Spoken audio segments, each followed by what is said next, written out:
Muchísimas gracias por acompañarnos una vez más en este mes con. El día de hoy tenemos el gusto de contar con la presencia de Rogelio García Mora Pinto y vamos a platicar de la Ciudad de México, la restauración, los edificios arquitectónicos y su pasión por la restauración.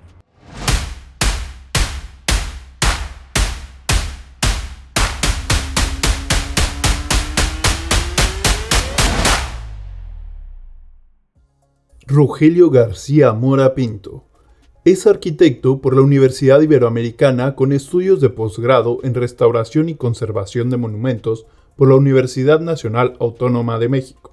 Su formación profesional comenzó hace más de 20 años en la Coordinación Nacional de Monumentos Históricos del Instituto Nacional de Antropología e Historia, durante las obras de restauración del Castillo de Chapultepec, que dio pie a su participación en el libro El Castillo de Chapultepec, Testigos de una Nación. Es conocida su labor en proyectos y obras de restauración como el Obelisco de la Plaza Sevilla, el Monumento a Simón Bolívar, la Fuente Monumental de Avenida de los Insurgentes y Ángel Urraza, algunas fachadas históricas que se pueden ver en la calle de Francisco Sosa en Coyoacán, la histórica fachada de tabiques en el edificio de la COPRED en General Prim, el edificio Vizcaya en Paseo de Bucareli. Recientemente participó en la coordinación del proyecto integral para la mejora de Xoco, así como el proyecto de restauración del templo y atrio del mismo pueblo de Xoco, así como en el proyecto de restauración del Poliforum Cultural Siqueiros. Más allá de su labor como arquitecto y restaurador, es fundador del grupo Bicicletas Antiguas México, que organiza distintos encuentros de coleccionistas y restauradores de bicicletas clásicas. Gracias, Rogelio, por acompañarnos el día de hoy. Gracias por la invitación y un saludo a los que nos escuchan. Gracias, Rogelio. Oye, Rogelio, a ver, cuéntame, ¿cómo pasas de la arquitectura? O sea, ¿dónde empieza este amor tuyo por la restauración de edificios en la Ciudad de México? Fíjate que creo que te sorprende y yo creo que con los años te vas dando cuenta en dónde estás parado, ¿no? O sea, de repente dices, ¿cómo llegué aquí? Y empiezas a hacer un poco de memoria de por qué estás en donde estás parado, por qué haces lo que te gusta, ¿no? O sea, no llegas aquí por dinero o porque alguien te empujó, sino vas llegando un poco por el gusto. Y normalmente cuando he hecho memoria de eso siempre me acuerdo de un profesor, Manuel Berumen, que cuando teníamos un subsistema de restauración ahí en la Ibero, cuando estudiabas arquitectura, decía que normalmente los que nos dedicábamos a la conservación, al cuidado, a la protección del patrimonio artístico, histórico, cultural, es porque habíamos sufrido de alguna manera la pérdida de algún tipo de patrimonio, no en el sentido de que te hayan robado algo, ¿no? Sino que viviste en un contexto que viste que se cayó, que se destruyó, o que fue alterado. Y de repente lo encajaba con la creación de la UNESCO. O sea, finalmente, después de la Segunda Guerra Mundial, hubo todo un tema de cuidado sobre el patrimonio, antes incluso que la creación de la ONU. ¿No? Las ciudades que habían quedado destruidas. Claro. Los alemanes tenían una cosa medio rara malvada, de destruir absolutamente todo el contexto histórico y cultural. Llegaban y destruían en una ciudad los monumentos, los edificios más simbólicos, como para destruir el ánimo del ciudadano. Entonces una parte importante fue reconstruir las ciudades. Y tanto los soviéticos como Europa en general tuvieron esta labor de... Bueno, Varsovia, ¿no? Varsovia es nueva. Es nueva. O sea, es una reconstrucción. Sí. Y les ofrecieron una ciudad moderna. Les dijeron, ¿podemos hacer una ciudad tipo Brasilia? Vamos a hacer algo ultra moderno. Y dijeron, no. No, me lo regresas a como estaba, ¿no? Había una frase italiana, no me acuerdo cómo se decía, pero era como era y donde era. Entonces volvieron a levantar todo. Entonces, bueno, volviendo un poquito al caso personal, es algo similar. Yo viví en el centro histórico, en la calle, cerca del centro histórico, en la colonia Juárez. Había una cerrada chiquitita que se llamaba Constantinopla. Y yo recuerdo, era una cerrada como Art Deco, era un edificio con vitrales muy bonito. y lo expropiaron para hacer gobernación. Entonces la calle desapareció. Y destruyeron los edificios, y me acuerdo la bola esta que destruyó todo. No me acuerdo por qué regresamos. O sea, tú lo viste, o sea, y Sí, eso sí. te generó, digamos, un shock, ¿no? O sea, oye, pero ¿por qué tiras esto tan bonito? Nos fuimos a vivir a una casa más bonita, pero, Ajá, claro, bueno, pero... pero de todos modos me impactó aquella, Claro. siempre se me quedó grabado. Y entonces Manuel Berumen, mi profesor, tenía toda la razón. Se te queda en la cabeza, y mis papás coleccionaban una que otra antigüedad. Entonces tenía yo este gusto como por la memoria. Después con el tiempo me di cuenta que la conservación no es una cosa loca de guardar basura, sino los objetos tienen una memoria. Y cuando a veces veo cosas en la lagunilla, me quedo pensando que transforman la memoria. O sea, hubo alguien que murió y ya nadie se acordó de él, entonces vendieron sus cosas. Ya no les guardaba una memoria personal y se convierte en una memoria colectiva.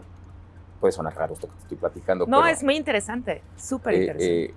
Por ejemplo, en el caso específico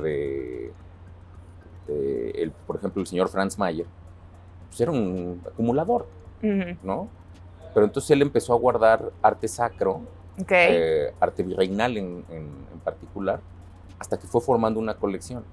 A lo mejor dejó de ser memoria para el dueño, o el bisnieto, o el tataranieto, de quien lo había guardado originalmente, pero después se convirtió en la memoria del virreinato en este país, ¿no? Entonces se va transformando, pero va haciendo memoria, y no necesariamente tiene que ser bonito. Yo luego les ponía ejemplos. Se acaban de cumplir no sé cuántos años de la piedra Rosetta. Ajá, claro. ¿No? Claro. Es fea. Es una piedra negra. Es una piedra negra con grabaditos, ¿verdad? Con grabaditos nada más ahí. Sí. Pero nada más que ahí estaba en griego y en egipcio, digamos como una edición bilingüe. Y que de hecho Egipto está pidiendo que se la regresen, sí, ¿no? Entonces, precisamente porque es su memoria, de su pueblo, ¿no? Exacto. Y en su momento no era memoria local, a lo mejor había un desapego a esa historia, pero finalmente esta piedra sirvió, bueno, está en 3 idiomas, para poder descifrar todo lo que está en Egipto. Los jeroglíficos, ¿no? Sí. Y es fea. Sí. Auschwitz es feo. Sí. Es un lugar horrendo. Espantoso. Pero tiene memoria. Entonces... Si lo bello no es, o sea, bueno, ahí podríamos entrar a la disertación, ¿no? De la belleza y la estética, ¿no? Y si lo bello es estético, y si lo estético tiene que ser necesariamente bello.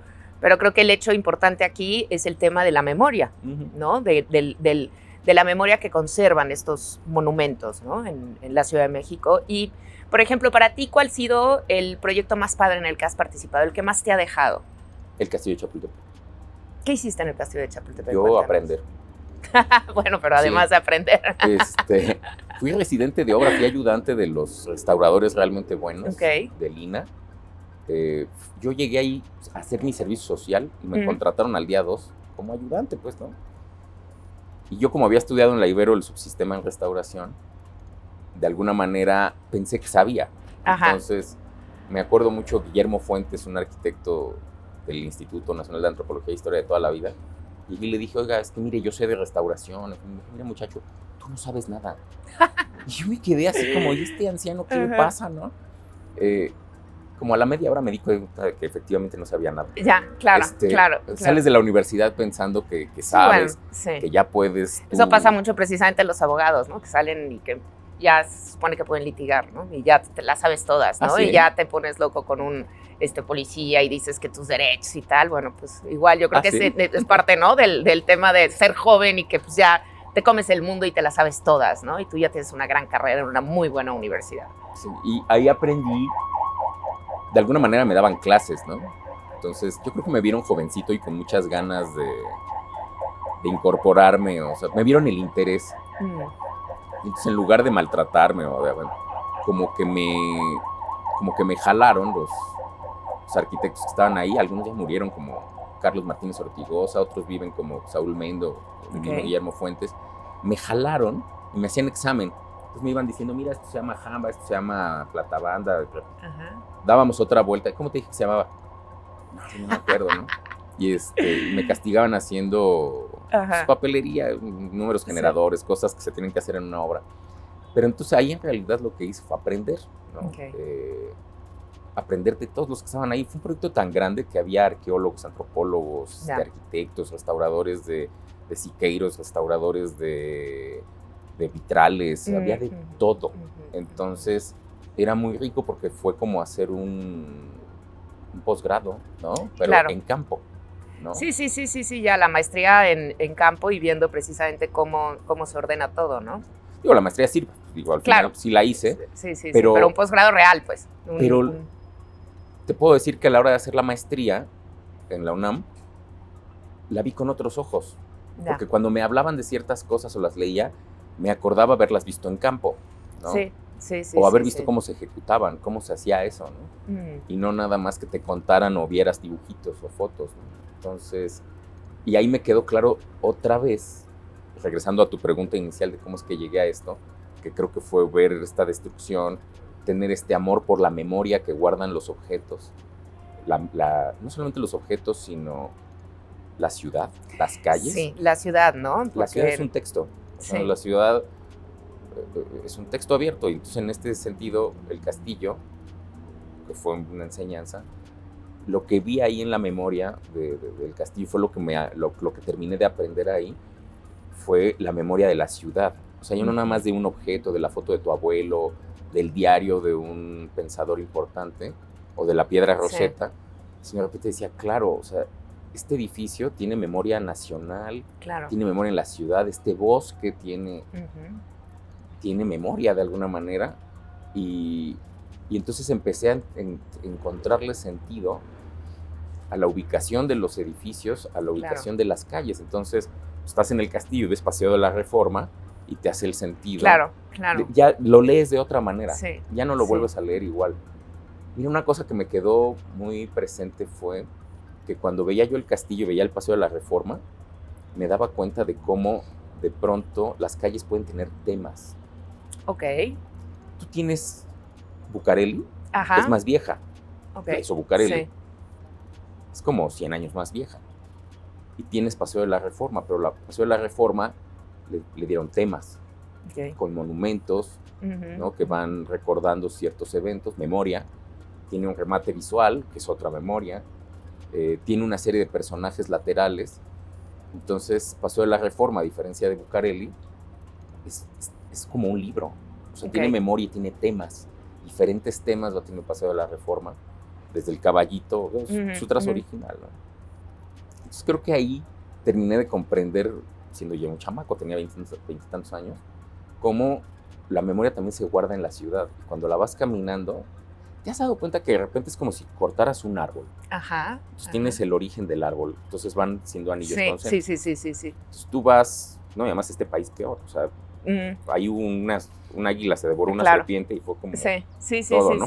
Pero vas caminando y te vas dando cuenta que lo más viejo está ahí, y te vas yendo hacia las periferias y vas encontrando, digamos, más nuevo, ¿no? Santa María la Ribera, la Colonia Roma, la Colonia del Valle, ¿no? Te vas yendo hasta encontrar, digamos, periferias, ¿no? Entonces la puedes ir leyendo. La puedes ir leyendo de esa manera. ¿Cuál te parece que es la colonia más emblemática de la Ciudad de México? El centro histórico. Digo, fuera del centro histórico. Fuera del centro histórico. Hacia la Roma, la Condesa, es lo que cualquiera pensaría. Yo creo que Coyoacán. ¿No? Coyoacán. Sí, porque Coyoacán de alguna manera fue como, pues nació un poco antes que el centro histórico. ¿No? O sea, ahí se asentaron los españoles ganada la conquista, fundan un primer centrito y después se van a fundar la capital en el centro histórico en Tenochtitlan, ¿no? Y creo que Coyoacán guarda algo. ¿Sabes qué? Igual hablando de la memoria, tiene este tema de la ciudad no en el lago, sino la ciudad a las orillas del lago, donde hay ríos. Entonces está... Sí, claro, todas las calles que hoy se llaman ríos, que eran ríos, ¿no? Sí, fundamentalmente. Río Churubusco. ¿No? Está el Río Churubusco, tienes los puentes, el puente de Panzacola, digo, ya destruido el puente de Joco, ¿no? Entonces tienes esta ciudad que vivía... a orillas del... A la orilla del lago, y se lee de otra manera. Por ejemplo, fíjate que hace poco me di cuenta, cuando defendieron el empedrado que está ahí en La Conchita, son piedras de río volcánicas. Ok. No son piedras de río de estas que son como de mármol. Ajá, sí. Yo decía, qué chistoso, o sea, puedes leer la historia en unas Claro, en piedras estas que están ahí piedras, tiradas, claro. que claro. por tener hoyitos, ser Sí. como volcánicas, puedes leer tu ciudad de otra manera. Y igual la Casa de la Malinche, en fin, ¿no? Sí, como a través de esta apreciación, ¿no? Sí. Estética, ¿no? Él puedes ir leyendo la memoria pues, de la ciudad. Uh-huh. Y otra vez regresamos, ¿no? A que cómo es que uno llega a poder, a pretender la protección de la ciudad, uno protege la ciudad. Sí. Y los edificios que están ahí guardados, y su arquitectura y su urbanismo, pero también llegar a veces a las vistas antiguas que yo guardo y colecciono, ¿no? Porque guardan esta memoria, ¿no? Por ejemplo, nos tocó hacer una exposición en el Franz Mayer donde yo tuve una participación con unas personas brillantes para hacer exposiciones de este tipo. Entonces de repente conseguimos una bicicleta ya vieja, digamos, no antigua, pero vieja, de afilador, ¿no? Entonces hay un poema de Bertolt Brecht que habla sobre eso. Tenía estos cueritos donde él se sienta a afilar, desgastados, sí. y una serie de objetos donde él ponía sus herramientas, sus utensilios. Y su vida ahí estaba, ¿no? Sí, y hasta como un algodoncito negro de que le da, y entonces la grasa vuela y se va pegando. Entonces me decía, vamos a limpiarla, y le digo, no la toques. La limpies, ¿no? Claro, no la toques. Cuélgala así, y que así la vean, porque ahí está la memoria. Y puedes leer en ese objeto no solamente la historia de la bicicleta y el afilador, sino la historia de tu ciudad. O sea, ahora, aquí hay una duda. En esta conservación de la memoria de la ciudad y demás, ¿dónde está esa línea entre conservar la memoria y cambiar hacia el presente o hacia el futuro? O sea, ¿dónde está esa línea, ¿no? De decir, ok, bueno, es que hay que preservar esta memoria de la ciudad y este edificio no hay que tocarlo, sí hay que tocarlo y hay que construir algo distinto en ese lugar. O sea, ¿cómo cruzas esa línea? Porque si no te podrías convertir pues como en un mega conservacionista, ¿no? Y entonces decir, bueno, es que todo tiene que quedar idéntico que como estaba y digamos que intocable. ¿Cómo se hace ese cambio, no? Por ejemplo, pensando en el corredor de Reforma, ¿no? En esta serie de mega edificios, ¿no? Que tenemos aquí, que desde aquí se pueden ver, que están hechos sobre lugares que a lo mejor tenían una memoria histórica en esos predios. Pero entonces, ¿cómo cruza? O sea, ¿cuándo sí y cuándo no? Mira, es complicado. Esa es una pregunta que tendría una respuesta demasiado larga, ¿no? Pero creo que eso se tiene que conversar. O sea, sí, por eso existen los consejos de monumentos y demás. Se reúnen y de pronto dicen, oye, vamos a tomar decisiones sobre en qué momento estamos cuidando basura, ¿no? Sí. Literal. Sí, ¿no? sí. Y en qué momento realmente esto tiene un valor patrimonial, una memoria. Casi siempre todo va enfocado a la memoria, ¿eh? Okay. O sea, ¿cómo restaurar? Hay muchos libros, ¿no? Sí. Pues mira, le limpias y le pones, y la Carta de Atenas, y Secharebrand, y todos los teóricos, ¿no? Pero, ¿por qué restaurar? ¿Por qué conservar? Es una conversación complicada, pero casi siempre se basa en la memoria. Y ahorita que, por ejemplo, ponías el caso de los edificios en Reforma, de pronto, por ejemplo, yo he puesto en cuestionamiento junto con los demás, no es una cosa de que yo sea una gran personalidad y yo decida, sino nos juntamos varios y de repente nos ponemos a cuestionar qué tanto, de pronto, por ejemplo, estos edificios altos que quedaron dañados del 85, vale la pena seguirlos conservando. Claro. Por ejemplo, el edificio donde estaba la CEDUBI. Es un edificio que nadie quiere estar ahí, cada que tiembla se vuelve a despanzurrar todo, ¿no? O sea, ¿qué tanto valdría la pena conservarlo ya de otra manera, poderle incorporar algo? O sea, meterlo en un carril funcional, que el edificio viva, que la gente lo aprecie, ¿no? Y que su arquitectura no se convierta como en una especie de telaraña interior de fierros, ¿no?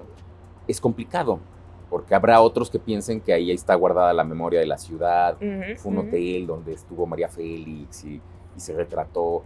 Entonces, creo que esa línea se decide justo en estos comités que van como reordenando los catálogos de monumentos artísticos, históricos, van también de alguna manera abriendo posibilidades, ¿no? A veces de moverlos del lugar, de conservar a lo mejor parte de su memoria es nada más la fachada. Ya. Pero es una conversación súper complicada, es como la eutanasia, es como... Sí, claro, o sea, sí. ¿sabes? Y que además hay que analizar caso por caso, ¿no? No puedes, digamos, que tener un parámetro para todo, ¿no? Es caso por caso, ¿no? ¿Y cuáles, por ejemplo, consideras tú que son joyas escondidas de la ciudad, ¿no? Porque, bueno, pues todos conocemos y todos hablamos de, pues, el propio castillo de Chapultepec que está aquí atrás, Bellas Artes, el primer cuadro del centro histórico, pero la ciudad está llena de joyas que a veces no vemos, si no nos fijamos, si no conocemos. ¿Cuáles consideras tú que son Xochimilco. Xochimilco?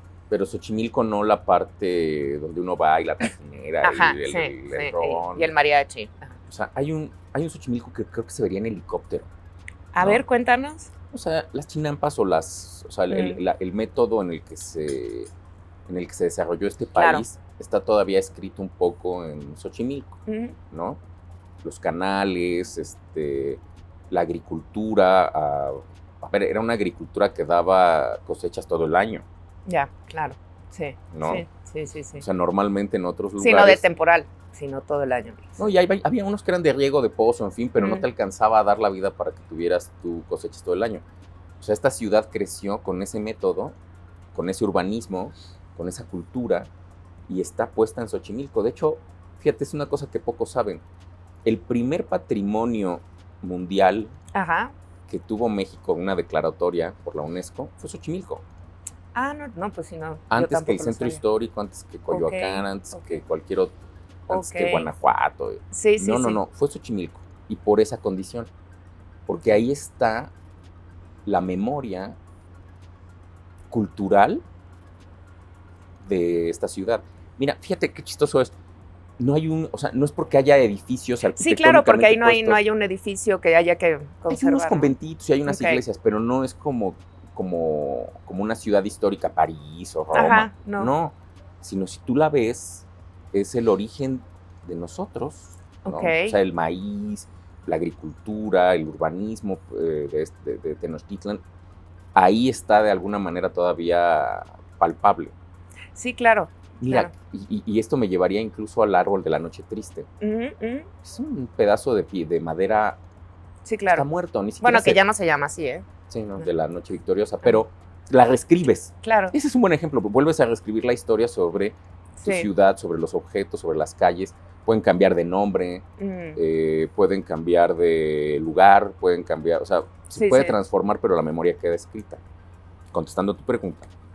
Ahí hay un lugar que creo que pocos lo ven con estos ojos. A lo mejor no se le hace la difusión debida para que veas por qué Xochimilco es tan importante. Sí, claro, porque bueno, uno va a Xochimilco o a las trajineras, ¿no? O a comprar plantas. Sí. ¿No? Pero realmente no hay esta... Lo que pasa es que ver la ciudad a través de esos ojos te cambia totalmente la perspectiva, ¿no? O sea, porque entonces empiezas a leer esa memoria que nos pasa desapercibida totalmente, ¿no? A los ciudadanos de pie, ¿no? Que no estamos inmersos en este tema de la apreciación de la memoria. Sí. ¿Y en qué momento tú dices, oye, pues pero la ciudad tiene que crecer, se tiene que desarrollar, modernizar, y ¿por qué tengo que conservar este lodo aquí donde siembran florecitas, no? Oye, mira, déjame te explico, ¿no? Claro. Y lo hacen en todas partes del mundo. Por ejemplo, en Francia, el gobierno apoya de alguna manera la cultura del vino. Y entonces hay gente que no, hay algunos que son muy exitosos, pero hay otros que no tanto y van cuidando que no se pierda. Claro. En Suiza, todos sabemos que está, o sea, los productores de queso. Sí, la leche, no tendrían a quién venderle tanto queso. O sea, el gobierno se encarga un poquito ahí de ayudar. De ayudarlos. A que preserve. ¿Cómo se llama cuando das un apoyo externo? Sí, de subsidiarlos, ¿no? De subsidiarlos para que la cultura agrícola no se pierda, la arquitectura de campo, las costumbres. Bueno, pues algo así se debería de hacer aquí, por ejemplo, a nivel Xochimilco, a nivel Milpalta, para que no se pierdan este origen cultural que tiene la ciudad, ¿no? Sí, claro, porque una vez perdido, pues ahí sí ya no hay manera de recuperarlo. Bueno, a no ser que hagas lo de Varsovia, ¿no? Y lo construyas de nuevo, pero realmente, pues sí, ya se pierde, ¿no? Sí, mira, por ejemplo, patrimonio perdido podría ser el pulque. El pulque. Sí, sí, claro. Bueno, en Hidalgo se consume mucho pulque, ¿no? Todavía. Pero ¿qué tanto se consume ahora? Antes había sí, más... no, bueno, solamente en los pueblitos, pero la gente desayuna con el, pulque. el 40% de los locales comerciales estaban ocupados por pulquerías en el siglo XIX. Claro, sí. Y había, como si fuera el vino en Francia, sí. Pues había de alta calidad y barato. Entonces, ¿qué pasaba? Tenías el equivalente a enólogos que sabían exactamente cuándo tronaba el pulque. Había propiamente castillos, haciendas castillos, que se dedicaban a la producción del pulque. Bueno, y el pulque también lo que pasó mucho es que como que se vio como bebida de albañiles, ¿no? O sea, como que de gente de las clases más bajas, por lo menos en la Ciudad de México así se conceptualizaba, ¿no? Pero como eso ya fue en el siglo XX. O sea, hubo un tema de introducir la cerveza y desplazar al pulque, y le hicieron tan mala fama y publicidad. Fíjate qué interesante. Que lo destruyeron, y es una tradición cultural que exterminamos nosotros mismos.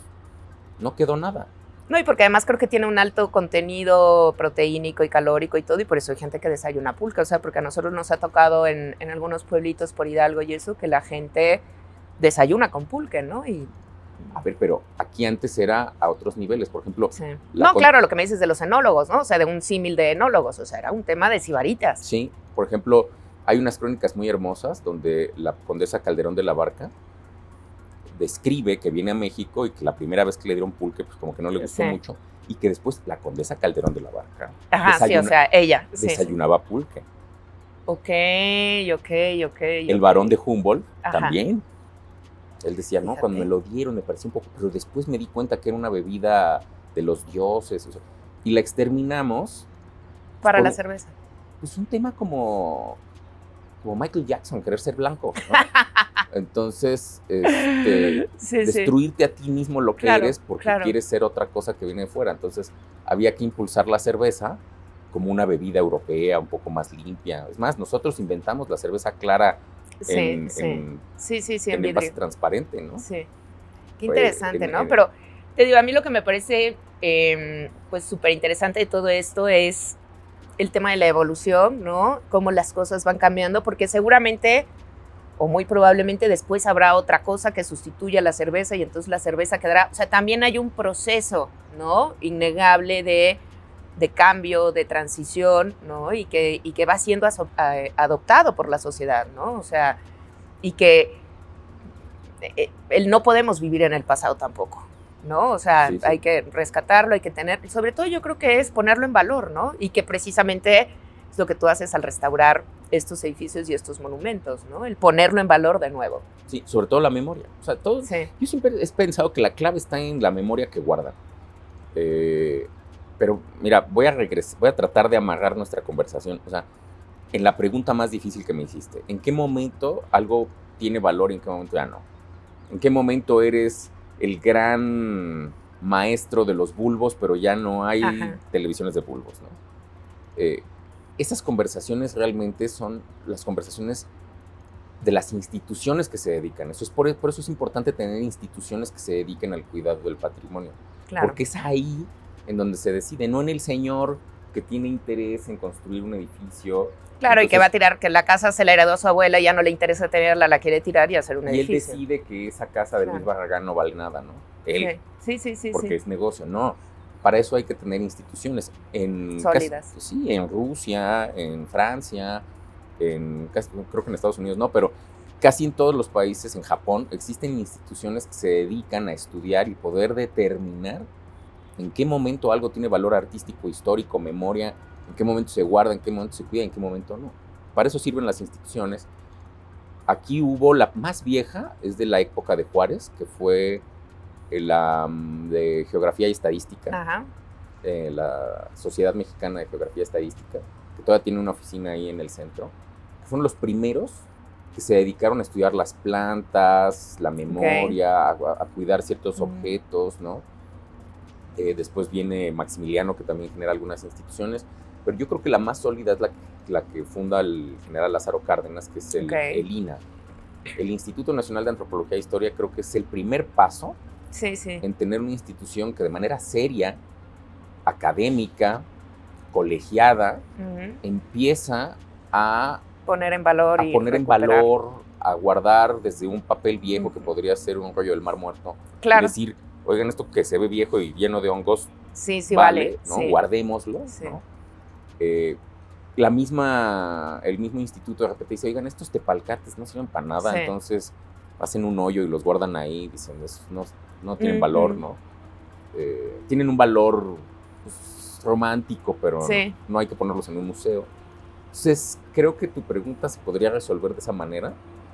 O sea, son las instituciones encargadas, Las que. académicas, o sea, que realmente se dedican a estudiar esto, las que pueden determinar en qué momento vale o no vale o se transforma su valor.